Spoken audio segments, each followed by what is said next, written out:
Disclaimer. This channel documents personal experiences for the purpose of reflection, understanding, and healing. Any references to illegal activity are discussed in a historical and educational context only.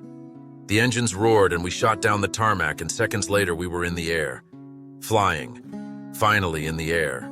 I'd only been on a plane once before, too young to remember. Mom bowed her head and closed her eyes. Maybe she was praying. She hated planes. She'd told us once about the last time she came back from Colombia with Juan, how his back and legs began to hurt. When she finally took him to the hospital, Dr. Flinkenstein told her that the diagnosis wasn't good. It was one of 2 cancers. Didn't matter which kind. Both were terminal. Both meant he wouldn't survive. The day was bright as we circled the Alfonso Bonilla Airport in Cali. When the pilot said, "Prepare for landing," my heart jumped. We were finally going to meet cousins we'd never met. Even Mom smiled. She was happy to be going home, happy to see her family again. The landing was rough.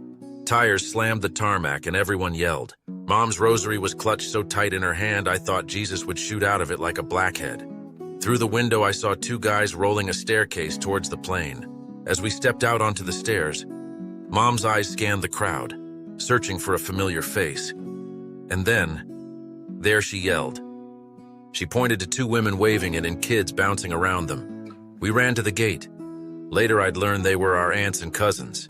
After many quick hugs and cheek kisses, even from an old woman I'd never met, they piled us into a car and drove us to a house overflowing with relatives. There must have been 100 people there, hands stroking my hair and pinching my chin, kids shaking my hand and introducing themselves. I wasn't used to that. In California, kids didn't shake hands. We just assumed if a kid was around our age and was automatic friendship. That night, when the crowd began to leave, my aunt called out, "Nico!" A woman appeared from the back room dressed in a crisp white uniform, like the nurses you see in pictures from the 1920s. My aunt told her to prepare our room, put us to bed. I'd never been put to bed by anyone before but my mom. I didn't know who or what Nico was. In my 11-year-old mind, a servant and a slave were the same thing. What the hell did I know? We were dumber back then. I'd learned my warped definition from a friend of my mother's in Los Angeles, a woman named Diosa, Spanish for goddess. But in my eyes, she was the goddess of hell. She had a 12-year-old girl named Lucero, shining star in Spanish, living with her. And Lucero was just that. Sweet. Caring. Just the sweetest child. But Diosa treated her like dirt, kept her locked in a room. One day, she opened the door to her room while Lucero slept on the floor. Before she woke up, Diosa kicked her in the mouth, split her lip, made her bleed, slapped her when she cried. 12 years old. Jesus. My mom tried to stop it, but respect for elders in our culture kept her from pushing too far. Respect is a big thing where we come from. So big it can kill you. Like that Colombian pilot who crashed near New York because he was too polite to interrupt air traffic control when he needed to declare an emergency. Years later, Mom told me that Lucero got away. Mom told me that she left with someone she met at a grocery store. Diosa told Mom she went to buy groceries and never came back. That was the best news I had ever heard. I hated that woman.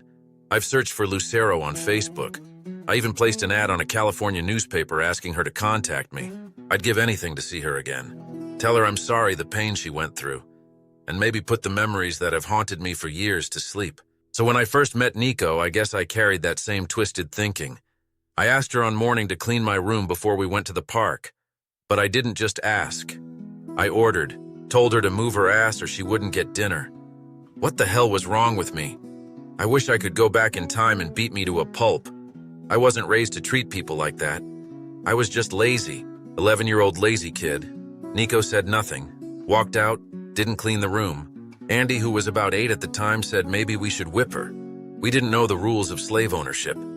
But as I was heading to the kitchen to try again, I ran into Al. He had a belt in his hand.